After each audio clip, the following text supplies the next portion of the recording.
নমস্কার বন্ধুরা, অজানার পথের নতুন পর্বে আপনাদের সকলকে স্বাগত জানাই। গন্ধেশ্বরী পূজা মূলত বৈশাখী পূর্ণিমা বা বুদ্ধ পূর্ণিমা তিথিতে পালিত হয়, যা ব্যবসায়ী ও গন্ধবণিক সম্প্রদায়ের কাছে বাৎসরিক বাণিজ্যের শুভ সূচনার দিন। দেবী দুর্গার রূপভেদ মা গন্ধেশ্বরী হলেন গন্ধ বা সুগন্ধি পণ্যের অধিষ্ঠাত্রী দেবী, যিনি বাণিজ্যের সমৃদ্ধি ও সুরক্ষা প্রদান করে থাকেন। এই পূজায় প্রধানত দেবীর ধ্যান, মন্ত্রোচ্চারণ এবং ধূপ দীপ নৈবেদ্য অর্পণ করা হয়। দেবী গন্ধেশ্বরীর পূজা প্রচলনের পেছনে এক ইতিহাস রয়েছে। শোনা যায়, বণিককুলের ওপর গন্ধাসুরের খুব রাগ। সে একেবারে আকাট প্রতিজ্ঞা করে যে সে সমগ্র বেনে সম্প্রদায়কে নিজের হাতে শেষ করবে। তাই ঘোরতর তপস্যায় শিবকে তুষ্ট করে তার বরে বলিয়ান হয়ে ওঠে। গন্ধাসুরের অমন বেনে বিদ্বেষী হয়ে ওঠার পেছনে তার বাপ সুভূতি মানুষটার চরিত্রের কোনো ঠিক ছিল না। বউ থাকতেও সে একদিন বেনের মেয়ে সুরূপাকে হরণ করতে গিয়েছিল, কিন্তু শেষ রক্ষা হয়নি। বেনেদের হাতে ধরা পড়ে অশেষ মারধর খায়। সে কারণেই বাবার অপমানের প্রতিশোধ নিতেই ছেলে এমনভাবে প্রতিজ্ঞা করে। হালে পরিস্থিতি এমন হয় যে গন্ধাসুর বা তার সাঙ্গপাঙ্গরা যখন তখন হানা দেয় বেনেপল্লীতে। যাকে সামনে পায় তাকেই ধরে হত্যা করে, বাড়ি ঘরদোর একেবারে তছনছ করে দিয়ে যায়। সেদিন গন্ধাসুরের নির্দেশে সাঙ্গপাঙ্গরা হানা দিল সুবর্ণ বট নামের এক বেচারা বেনের বাড়িতে। বাগে পেয়ে সুবর্ণকে তো হত্যা করলই, তার বউ চন্দ্রাবতীকেও হত্যার জন্য খুঁজতে লাগলো সুবর্ণর বংশ একেবারে ধ্বংস করবে বলে। কারণ চন্দ্রাবতী পূর্ণগর্ভা। বাড়িতে দুষ্টু অসুরদের হানা পড়তেই সেই অতর্কিত বিপদে চন্দ্রাবতীর প্রথমেই মনে হয়েছিল পেটের সন্তানটিকে কেমন করে বাঁচাবে।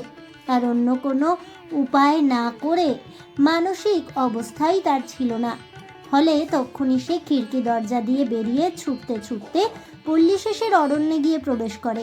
অরণ্যের মধ্যে একটি সুরক্ষিত স্থানের সন্ধানে চন্দ্রাবতী ছুটছিল, কিন্তু এই অগাধ পরিশ্রমই তার কাল হলো। তলপেটের অসহ্য যন্ত্রণায় অধীর হয়ে হাঁপাতে হাঁপাতে বুনোঘাসের শয্যায় সে একসময় শুয়ে পড়ল। তারপর সে অসহ্য যন্ত্রণার মধ্যে দিয়ে অচিরেই সে একটি অনিন্দ সুন্দর কন্যা সন্তানের জন্ম দিল। কিন্তু প্রসবের পরিশ্রমে নিজের জীবন ধরে রাখতে পারল না, মারা গেল। সেই অরণ্যেরই এক প্রান্তে ঋষি কশ্যপের তপবন, সেখানেই তার আশ্রম। তিনি ধ্যানযোগে দেবী মহামায়ার আদেশ পেলেন, জানলেন দেবী বসুন্ধরা অরণ্যে জন্ম নিয়েছেন। জন্মলগ্নেই তিনি পিতৃহীনা অভাগিনী, তাকে যেন কশ্যপ কন্যার মতোই লালন পালন করেন। দেবীর আদেশ পেয়ে ঋষি বেরোলেন কন্যা সন্তানের সন্ধানে। তপবন থেকে বেরোতেই হঠাৎ এক দিব্য সুগন্ধ তাকে চরম আকৃষ্ট করল। সেই সুগন্ধ যেন সমগ্র অরণ্যকে আমোদিত করে রেখেছে, তাকে টানছে উৎসের দিকে। সে টানেই হাঁটতে হাঁটতে তিনি পৌঁছলেন কন্যা সন্তানটির কাছে। শিশুটি মৃত মায়ের পাশে খেলা করছে, তার নারীবন্ধন ছিন্ন হয়েছে। আহা, কি অপূর্ব নিষ্পাপ সৃষ্টি! মুগ্ধ ঋষি তাকে কোলে তুললেন। তখন বুঝলেন এই শিশু অঙ্গই সুগন্ধের আকর। চন্দ্রাবতীর সৎকার শেষে কন্যাকে কোলে করে কশ্যপ আশ্রমে নিয়ে এলেন। যেহেতু কন্যার দেহ থেকে বিচ্ছুরিত হয় অপূর্ব সুগন্ধ, তাই তার নাম রাখলেন গন্ধবতী। ঋষির বাৎসল্য ও শিক্ষা দীক্ষায় গন্ধবতী ধীরে ধীরে একদিন শৈশব পেরিয়ে যৌবনে পা দিল। তিলোত্তমার মতো রূপে লাবণ্যে 10 দিক আলো করল সে। তখন একদিন ঋষি তাকে জানালেন তার জন্মদাতা পিতামাতার মৃত্যুর নৃশংস কারণ। অসুরদের সেই নৃশংসতা জেনে গন্ধবতীর বুকে প্রতিশোধের আগুন জ্বলে উঠল। ভীষণ যজ্ঞাগ্নি জেলে সে এক কঠোর তপস্যায় প্রবৃত্ত হলো। ওদিকে গন্ধাসুরের অত্যাচারে বেনে সম্প্রদায় যখন অতিষ্ঠ, নিহত হতে হতে নিঃশেষ হতে বসেছে, ত্রাহি ত্রাহি আর্তরবে দেবতাদের দরজায় হত্যে দিয়ে নিত্য চাইছে উদ্ধারের উপায়, ঠিক তখন সেই নারীলোভী পিতার নারীলোভী পুত্র গন্ধাসুরের কানে গেল গন্ধবতীর অপরূপ অঙ্গসৌরভ ও সৌন্দর্যের কথা। অমনি তার মন ঘুরে গেল বেনেদের দিক থেকে গন্ধবতীর দিকে। তাকে পাওয়ার জন্য সে যেন একেবারে আকুল হয়ে গেল।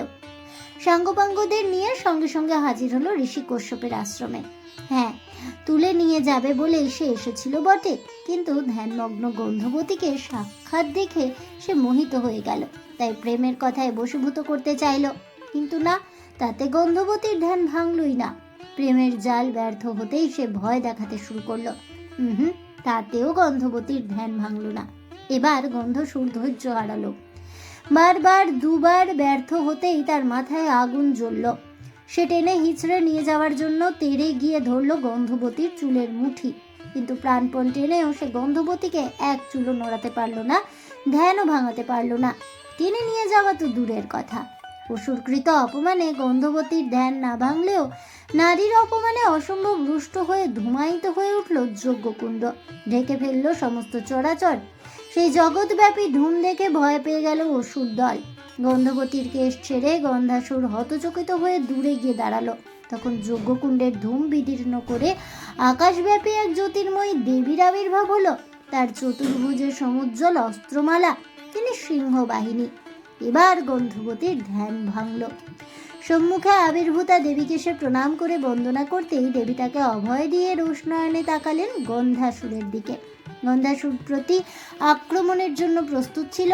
সেও আকাশচুম্বী বিশাল দেহ ধারণ করে প্রচণ্ড হুঙ্কারে দেবীকে আক্রমণ করল। শুরু হলো ঘোরতর যুদ্ধ। সেই ঘোরতর যুদ্ধে ত্রিভুবন কেঁপে উঠল।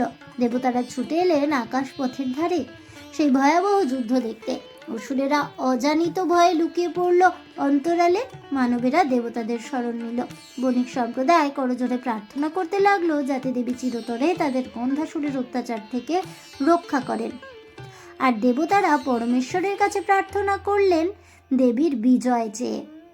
তুমুল যুদ্ধ শেষে অপরাজেয় দেবী চরম ক্রোধে তার ভীষণ ত্রিশূল আমূল বিদ্ধ করলেন দুরাচারী অসুরের বুকে।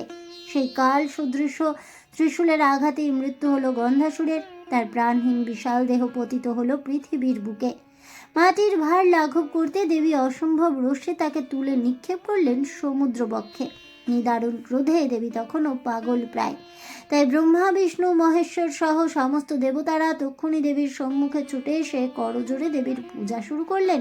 অনেক স্তুতি করতে লাগলেন। গন্ধাসুরকে বধ করে জগতে শান্তি প্রতিষ্ঠা করলেন তিনি। এই নবদেবীকে তারা দেবী গন্ধেশ্বরী বলে সম্বোধন করলেন। গন্ধেশ্বরী নাম পেয়ে এবং দেবতাদের আন্তরিক পূজা পেয়ে অবশেষে দেবী তুষ্ট হলেন ও শান্ত হলেন। তখন দেবীর ইচ্ছায় সমুদ্রে পতিত গন্ধাসুরের বিশাল দেহ পরিণত হলো একটি বিশাল দ্বীপে। সেই দ্বীপে উদ্ভূত হলো মশলা ও সুগন্ধদায়ী বৃক্ষলতা বিরুৎমালা। দেবী সেই দ্বীপের নাম দিলেন গন্ধদ্বীপ। বেনে সম্প্রদায়ের একটি গোষ্ঠীকে দেবী এই দ্বীপ থেকে গন্ধদ্রব্য আরোহণ করে বাণিজ্যের অধিকার দিলেন। তাদের নাম দিলেন গন্ধবণিক। দেবী গন্ধেশ্বরী যেদিন গন্ধাসুরকে বধ করলেন সেদিনটা ছিল বৈশাখী পূর্ণিমা তিথি। এদিন দেবী প্রথম আবির্ভূত হয়ে যেমন বণিক সম্প্রদায়কে চিরদিনের জন্য গন্ধাসুরের অত্যাচারের হাত থেকে রক্ষা করলেন, ধ্বংসের হাত থেকে রক্ষা করলেন, তেমনি গন্ধবণিক সম্প্রদায়কে সৃষ্টি করে গন্ধ বাণিজ্যের অধিকারও দিলেন। তাই অচিরেই তিনি গন্ধবণিক সম্প্রদায়ের পরম আরাধ্যা দেবী হয়ে উঠলেন। সেই সঙ্গে বৈশাখী পূর্ণিমার দিন সমস্ত বেনেদের কাছেও মহা ধুমধাম সহকারে বাৎসরিক পুজো পেতে শুরু করলেন।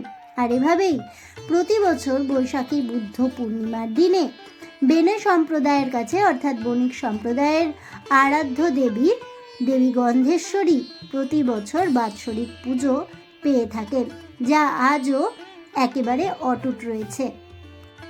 এ পর্যন্তই। জয় মা গন্ধেশ্বরীর জয় হোক এই বলে আমার আজকের ভিডিওটি আমি এখানেই শেষ করছি। তাহলে বন্ধুরা, দেবী গন্ধেশ্বরীর পূজা প্রচলনের বিশেষ ইতিহাস জেনে আপনাদের কেমন লাগলো অবশ্যই আমাকে কমেন্টে জানাবেন। ভিডিওটি ভালো লেগে থাকলে লাইক শেয়ার করতে ভুলবেন না। আমার চ্যানেলের নতুন বন্ধু হয়ে থাকলে চ্যানেলটিকে সাবস্ক্রাইব করে দেবেন। পাশে থাকা বেল বাটনটি প্রেস করে রাখবেন নতুন ভিডিওর নোটিফিকেশন পাওয়ার জন্য। ফিরে আসছি পরবর্তী ভিডিও নিয়ে। ততক্ষণ সবাই ভালো থাকুন, সুস্থ থাকুন, আর অবশ্যই সঙ্গে থাকুন আর দেখতে থাকুন অজানার পথে।